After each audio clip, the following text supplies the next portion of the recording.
महाराष्ट्र के अहमदनगर में 8,000 से ज्यादा, ये खबर सावधान करने वाली है। महाराष्ट्र के अहमदनगर में 8,000 से ज्यादा बच्चे कोरोना संक्रमित हुए। सिर्फ एक महीने में 8,881 बच्चे कोरोना पॉजिटिव हुए हैं। अहमदनगर में कुल कोरोना मरीजों में 11% बच्चे, 1 साल से कम उम्र में 85 बच्चे कोरोना पॉजिटिव हुए हैं। 1 से 10 साल के 2,694 बच्चे संक्रमित हुए हैं। 11 से 18 के बीच 6,102 बच्चे संक्रमित हुए हैं। तो ये आंकड़ा बहुत डराने वाला है। जहां तीसरी लहर को लेकर सावधानी बढ़ती जा रही है, उससे पहले इस तरह की खबर। ये सिर्फ आंकड़ा महाराष्ट्र के अहमदनगर का है, जहां 8,000 से ज्यादा बच्चे कोरोना संक्रमित हैं। सिर्फ एक महीने में 8,881 बच्चे पॉजिटिव हुए हैं।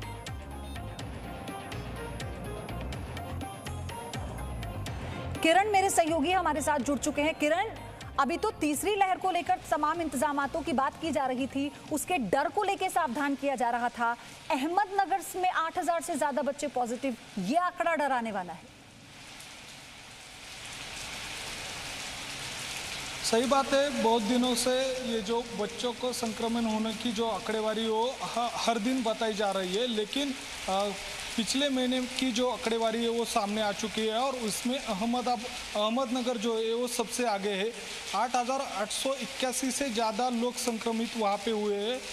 वो जो बच्चे हैं वो अलग अलग टाइप के, यानी कि 1 साल से 85 तक कुछ बच्चे संक्रमित हो गए। उनमें एक बात ऐसी है कि 11 से 18 तक जो बच्चे हैं वो सबसे ज़्यादा है, उसकी संख्या जो है हज़ारों में है। दूसरी बात ऐसी है कि उसके बाद पुणे में भी सबसे ज़्यादा संक्रमण का यहाँ पे बच्चों की आंकड़ेवारी के हिसाब से सामने आ चुका है। रही बात महाराष्ट्र सरकार की तरफ से यहाँ पे जुटी हुई ये सब बातें सामने आ चुकी है। प्रशासन की ओर से भी अभी हल चल रही है कि बेड्स कैसे बढ़ाए जाए, जो बच्चों के लिए जो डॉक्टर की ज़रूरत है वो कम है, उसको ज़्यादा से ज़्यादा कैसा बढ़ाया जाए, इसकी हलचल अभी शुरू है। लेकिन दूसरी बात ऐसे है कि प्रशासन की ओर से जो बताया जा रहा है, जो नियमों का पालन करना जरूरी है, इसी के हिसाब से जो लोगों की लापरवाही है वो हर बार सामने आ चुकी है। और दूसरी बात ऐसी है कि बहुत सारे बच्चे वो संक्रमित हो रहे हैं। तीसरी वेव के अंदर बच्चों के लिए सबसे बड़ा खतरा बताया जा रहा है और इसी हिसाब से अभी नियमों का पालन करना बहुत ज़रूरी है। इसको लेकर तैयारियां क्या हैं? ये एक अलार्म के तौर पर है आंकड़ा अहमदनगर का। किरण, क्या तैयारियां हैं? और हम महाराष्ट्र की जब बात करते हैं, महाराष्ट्र तो उन राज्यों में से है जो सबसे ज्यादा प्रभावित रहा है। पूजा मक्कड़ को आप देख रहे हैं, मेरी सहयोगी जुड़ चुकी है। पूजा, आपके पास आऊंगी, लेकिन इस बात का जवाब दीजिए। किरण, अभी तो ऐसी बात चल रही कि जो थर्ड वेव आने वाली है उसके हिसाब से बच्चों को सबसे ज़्यादा संक्रमित होगा, ऐसा बहुत सारे एक्सपर्ट ने बताया है। और उसी के हिसाब से जल्दी से जल्दी बच्चों के लिए जो बेड की ज़रूरत है, आपको पता है कि जो सेकंड वेव आई थी उसके अंदर ऑक्सीजन का और बेड की सबसे बड़ी समस्या सामने आ चुकी थी। और इसी के हिसाब से अभी ऐसी जो दिक्कतें आई थी वो फिर से एक बार न आए, इसी के लिए अभी बहुत सारा इंतज़ाम करने के लिए अभी हलचल शुरू है। और दूसरी बात रही कि अहमदनगर में सबसे जो बच्चों की केसेस सामने आ चुकी है, जो डराने वाले आंकड़े हैं, और इसी के हिसाब से अभी प्रशासन ने उसके लिए एक अलग सा कक्ष बनाया है जो कि उसके ऊपर इलाज कर सके। जो इसके अंदर जो एक्सपर्ट है उनको तुरंत वहाँ पे बुलाया गया है। टास्क फोर्स ने भी कुछ दिन पहले ऐसे बताया था कि बच्चों को जैसे ही संक्रमण की संख्या बढ़ जाएगी तो उसके लिए ऑक्सीजन की जो पिछले बार कमी महसूस हुई थी वो यहाँ पे ना हो पाएगी, ऐसा कुछ तो काम करना पड़ेगा। और दूसरी बात, बेड्स की संख्या है वो जल्दी से जल्दी बढ़ाए, इसके लिए अभी काम चल रहा है। ठीक है किरण, लेकिन एक खबर यह भी है कि यूके में कोरोना की तीसरी लहर की दस्तक आ चुकी है। यूके में 1 अप्रैल के बाद कोरोना के सबसे ज्यादा नए केस आए हैं और 24 घंटे में कोरोना के 4,182 नए मामले आए। 7 दिनों में बढ़े कोरोना के नए मामले, 75% मरीजों में कोरोना का नया वेरिएंट पाया गया है। तो ये भी एक अलार्म के तौर पर खबर है। यूके का आंकड़ा आपको हम बता रहे हैं, जहां तीसरी लहर को लेकर जो मामले सामने आए हैं, 1 अप्रैल के बाद कोरोना के सबसे ज्यादा नए मामले सामने आए, 4,182 मामले सामने आए। पूजा मक्कड़ मेरी सहयोगी हमारे साथ जुड़ी हैं। कोरोना के समय में आप पिछले साल से पूजा को देख रहे हैं, चाहे डॉक्टर्स के जरिए हो, आंकड़ों के जरिए हो, ग्राउंड रिपोर्टिंग हो, हर एक खबर उन्होंने आप तक पहुंचाई है। पूजा, अहमदनगर से लेकर जो यूके वाली खबर मैंने अभी दर्शकों को बताई है, मैं आपसे जानना चाहती हूं ये कितना डेंजर अलार्म है और साथ ही क्या हम तैयार हैं? देखिए, अहमदनगर की जो खबर है, अगर उसको इस वक्त जो सरकार कह रही है उसके हिसाब से चले, अगर बच्चों में रैंडम सैंपलिंग कराई जाए तो बहुत मुमकिन है कि बहुत सारे बच्चे संक्रमित पाए जाएंगे, क्योंकि यहाँ की भी अपने आकलन ये कहते हैं कि भारत में भी 60% बच्चे ऐसे हैं जिनको या तो कोरोना होकर गुजर चुका है या फिर वो एसिम्टोमेटिक रहे, यानी कोरोना उनको था और उसका होने का पता नहीं चला। और ज़्यादातर 90% से ज़्यादा बच्चे जो थे उनको हल्के लक्षणों के साथ ही कोरोना होकर गुजर गया, उनको ज़्यादा दिक्कतें नहीं आई। अहमदनगर में किस तरह से टेस्टिंग हुई, किस वजह से टेस्टिंग हुई, इतने सारे बच्चे एक साथ कैसे पाए गए, इसके बारे में ये पता करना पड़ेगा कि वहाँ कब से टेस्टिंग चल रही थी, ये कितने दिनों का क्यूमुलेटिव आंकड़ा है। दूसरी बात, जो यूके में हम देख रहे हैं कि बच्चे तीसरी लहर में ज़्यादा संक्रमित हो रहे हैं, ये भारत के लिए भी सावधान करने वाली खबर है, क्योंकि यूके में ये भी देखा गया पयोधी कि जो बच्चे संक्रमित हो रहे हैं उनमें साउथ अफ्रीका वाला वेरिएंट पाया गया है, जो कि काफ़ी खतरनाक माना जाता है और वो बच्चों को उसी तरह से संक्रमित कर रहा है जैसे कि वो वयस्कों को करता है, यानी कि तमाम लक्षण भी वो आते हैं जो बड़ों में आ रहे हैं। कुछ बच्चों को हॉस्पिटलाइजेशन की जरूरत भी पड़ सकती है। दूसरा वेरिएंट B1617.1 और .2 ये भी पाया गया है वहां पर, जिसका पहले ओरिजिन भारत में बताया गया था और अब वो यूके में भी देखा जा रहा है और वो बच्चों को भी अफेक्ट कर रहा है। हालांकि उससे होने वाला संक्रमण बहुत ज्यादा खतरनाक नहीं देखा गया है, लेकिन जो दक्षिण अफ्रीकी वेरिएंट है वो वहां के बच्चों में देखा गया है, वो खतरनाक है। और जिस तरह से हम वायरस की प्रकृति देख रहे हैं कि वो एक देश से दूसरे देश बहुत तेजी से ट्रैवल करता है और वायरस एक से दूसरी जगह पहुंच जाता है, उसके लिए भारत को सावधान रहने की जरूरत है। तैयारियां शुरू हो चुकी हैं। दिल्ली में भी कई जो बच्चों के अस्पताल हैं, चाहे वो चाचा नेहरू बाल चिकित्सालय हो या फिर नोएडा का बच्चों का अस्पताल हो, वहां पर बच्चों को लेकर तैयारियां शुरू हो गई हैं। वार्ड्स बढ़ाए जा रहे हैं, बच्चों के लिए अलग इक्विपमेंट की जरूरत पड़ेगी, वो की जा रही है। सरकार के स्तर पर ट्रेनिंग देने की बात की जा रही है कि ज्यादा से ज्यादा ऐसे डॉक्टर्स को ट्रेन किया जाए जो बच्चों की बीमारियों के हिसाब से इलाज कर सकें। सरकार ने गाइडलाइंस जरिए एक रिपोर्ट हमने अपने दर्शकों को दिखाई थी, आप ही के जरिए दिखाई थी एक रिपोर्ट हमने।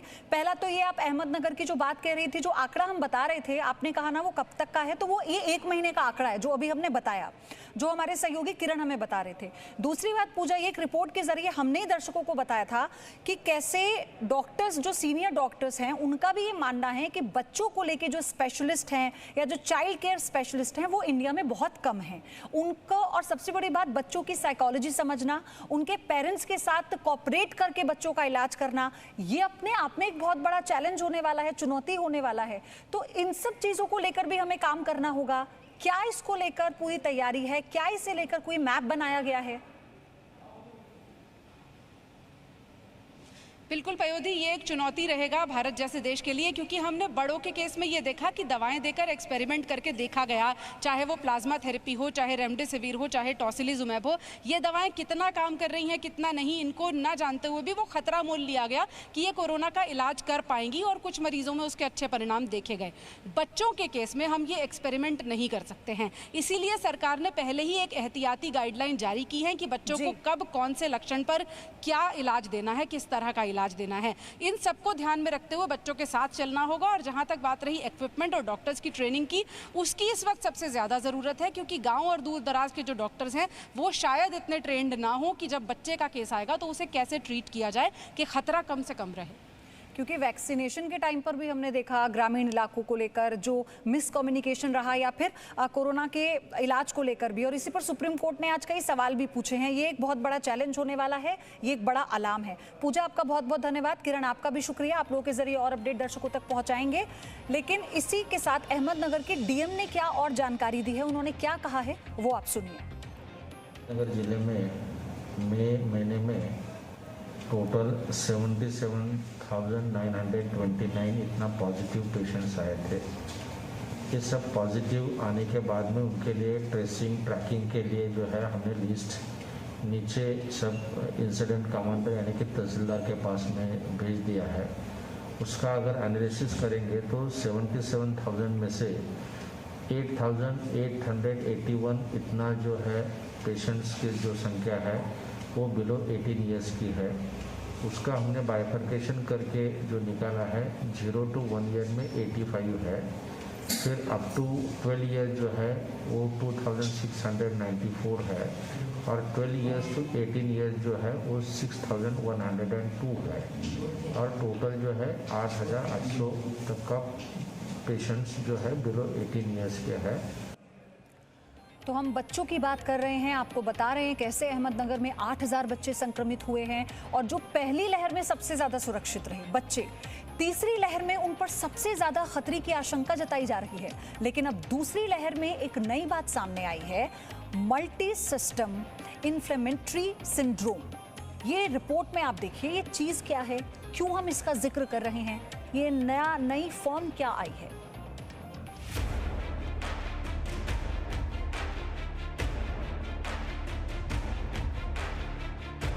कोरोना की दूसरी लहर में संक्रमण एक बड़ा खतरा है, लेकिन बच्चों में संक्रमण से बड़ा खतरा सिंड्रोम का है। जी हाँ, syndrome, multi system inflammatory syndrome. और ये सिंड्रोम संक्रमण के बाद दिख रहा है। तो सवाल ये है कि क्या संक्रमण के बाद बच्चों को सिंड्रोम से खतरा है? बच्चे को संक्रमण हुआ लेकिन ना कोई दिक्कत हुई, ना कोई लक्षण दिखा, सब कुछ सामान्य। लेकिन कुछ दिनों बाद जब बच्ची बीमार हुई तो माता पिता अस्पताल पहुंचे। पता चला कि बच्ची को मल्टी सिस्टमिक इन्फ्लामेटरी सिंड्रोम यानी वो MIS-C से बीमार है, और ये सिंड्रोम पोस्ट कोविड है। जाहिर है बच्ची को संक्रमण हुआ भी और वो ठीक भी हो गई, लेकिन सिंड्रोम से नहीं बच पाई। इसको 7 से 8 दिन में हाई ग्रेड फीवर रहा, तो हमारे को फिर डॉक्टर ने सजेस्ट किया कि आप एक बारी हॉस्पिटल जाके चेक कराइए। तभी पता लगा कि she is post COVID and we didn't know कि इसके कोई सिम्टम नहीं थे। जब पता लगा फिर हमको यहाँ पे हॉस्पिटल में बताया गया कि ऑलरेडी कोविड से रिकवर हो चुकी है, उसके बाद की थोड़ी कॉम्प्लिकेशन। ऐसा नहीं है कि ये कोई इकलौता मामला हो, बल्कि दिल्ली के साथ ही देश के अलग अलग हिस्सों में ऐसे कई मामले अब तेजी से सामने आ रही हैं। 6 महीने की पूर्णिमा भी इसी सिंड्रोम से पीड़ित है। बहुत ख़राब चल रहा है, बहुत ज़्यादा डर है बच्चों का इस टाइम, क्योंकि अभी हमने बहुत प्रिकॉशन रखा था, उसके बावजूद बेबी बीमार हो गए। तो इसको पहले फीवर आया था, फीवर के बाद हमने जैसे टेस्ट कराया नॉर्मल, तो इसको यूरिन इन्फेक्शन और ब्लड इन्फेक्शन आया। मल्टी सिस्टमिक इन्फ्लामेटरी सिंड्रोम से बड़ी समस्या ये है कि सिंड्रोम की पहचान कैसे करें। मामला बच्चों का है, इसीलिए ये और भी चिंता करने वाला है। ये सिंड्रोम उन बच्चों में देखा गया है जो कोरोना संक्रमण से ठीक हो गए हैं या कोरोना पीड़ित के संपर्क में रही हैं। ऐसे में लक्षणों को पहचान कर इसका फौरन इलाज कराना जरूरी है।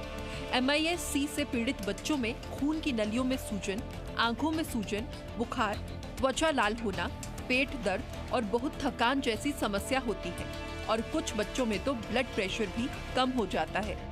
ऐसे में लक्षणों पर ध्यान देना बेहद जरूरी है। अगर किसी भी बच्चे को बुखार रह रहा है 3 या 5 दिन से ज़्यादा, उसको अगर आंखों में लालिमा है, उसकी हाथ पैरों में रैशेस हैं, और उसके उसको अगर पेट में दर्द रहता है, उल्टी दस्त रहते हैं, और कई बार इन बच्चों के हाथ पैर भी ठंडे पड़ जाते हैं। तो ये जो हमारा इम्यून सिस्टम है, हमारा इम्यून सिस्टम हमारे ही अगेंस्ट काम करने लगता है, और वो हमारे हार्ट पर असर करता है। इस हार्ट पर असर करने की वजह से बच्चे के ब्लड प्रेशर कम हो जाते हैं। मल्टी सिस्टमिक इन्फ्लामेटरी सिंड्रोम के मामले वैसे तो अभी कम ही आए हैं, लेकिन तेजी से बढ़ जरूर रहे हैं। मई 2021 में उत्तर भारत में इस सिंड्रोम के 177 मामले दर्ज हुए हैं, जिनमें से 107 मामले दिल्ली क्षेत्र के ही हैं। वहीं गुरुग्राम और फरीदाबाद में 68 मामले आए हैं। इस सिंड्रोम से पीड़ित बच्चों की उम्र 6 महीने से लेकर 15 साल तक की है, लेकिन सबसे अधिक मामले 5 से 15 साल तक के बच्चों में देखे गए हैं। कोरोना की पहली लहर में भी देश भर में इस सिंड्रोम के करीब 2000 मामले दर्ज किए गए थे। इस सिंड्रोम से पीड़ित बच्चों का पता लगाने के लिए D-डाइमर टेस्ट कराया जाता है। इससे शरीर में अंदरूनी सूजन का पता चल सकता है। ये बीमारी हालांकि घातक नहीं, लेकिन लापरवाही भारी भी पड़ सकती है। वो है एनालिसिस है, साइंटिफिक एनालिसिस है, जिसके कारण हम ये ऐसा कह सकते हैं कि बच्चे अगली वेव में ज़्यादा संख्या में इन्वॉल्व होंगे, क्योंकि इस बार भी हमने देखा कि इस बार भी हमारे एडमिशन हुए हैं बच्चों के, पहले नहीं थे लास्ट ईयर, इस बार हुए हैं, तो अगली बार तो बच्चे और ज़्यादा नंबर में पॉजिटिव होंगे। देखिए हमने यहाँ पे सारे जो पीडियाट्रिक आईसीयू है, नियोनेटल आईसीयू है, उसको अपग्रेड करना शुरू कर दिया है और उसमें जो बच्चों के वेंटिलेटर हैं वो भी अब हम नए वेंटिलेटर बच्चों के भी हम ले रहे हैं और सारी जो पाइपलाइन से सेंट्रल पाइपलाइन है उसका विस्तार किया जा रहा है पीडियाट्रिक वार्ड में। सो जो पीडियाट्रिक वार्ड का जो कैपेसिटी है उसको हम कई गुना बढ़ा। अक्टूबर 2020 में आई अमेरिकन पीडियाट्रिक एकेडमी की रिपोर्ट के मुताबिक दुनिया भर में कोरोना के शिकार होने वाले 11% मरीज बच्चे थे। टेस्टिंग के आधार पर दर्ज मामलों में से 3.6% बच्चों की रिपोर्ट कोरोना पॉजिटिव थी। कुल संक्रमित बच्चों में से 6% को ही अस्पताल में भर्ती होने की जरूरत पड़ी। डॉक्टर्स के मुताबिक ज्यादातर मामलों में बच्चों में कोरोना संक्रमण धीरे धीरे अपने आप खत्म हो जाता है, लेकिन इसका मतलब ये नहीं है कि लापरवाही बरती जाए।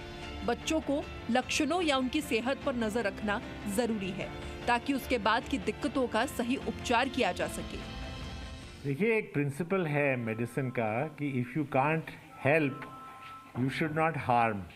तो गिविंग अननेसेसरी दवाइयाँ to children may produce side effects in a large number of them.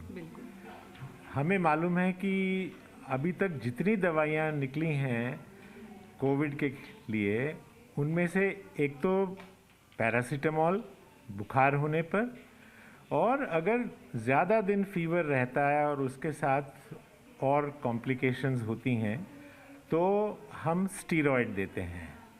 But अगर हम ध्यान रखें तो स्टीरॉयड देने की ज़रूरत बहुत ही कम होती है। कोरोना की तीसरी लहर बच्चों के लिए बड़ा खतरा है, ऐसी आशंका कई दावों में जताई जा चुकी है, लेकिन पोस्ट कोरोना सिंड्रोम भी अब बड़ी समस्या बनती जा रही है। डॉक्टरों की माने तो बीमारी गंभीर जरूर है, लेकिन वक्त रहते इलाज हुआ तो खतरे को टाला जा सकता है। Pooja Makkar, Zee media, Delhi. Presenting B News app, available on Google Play and App Store. Download it now.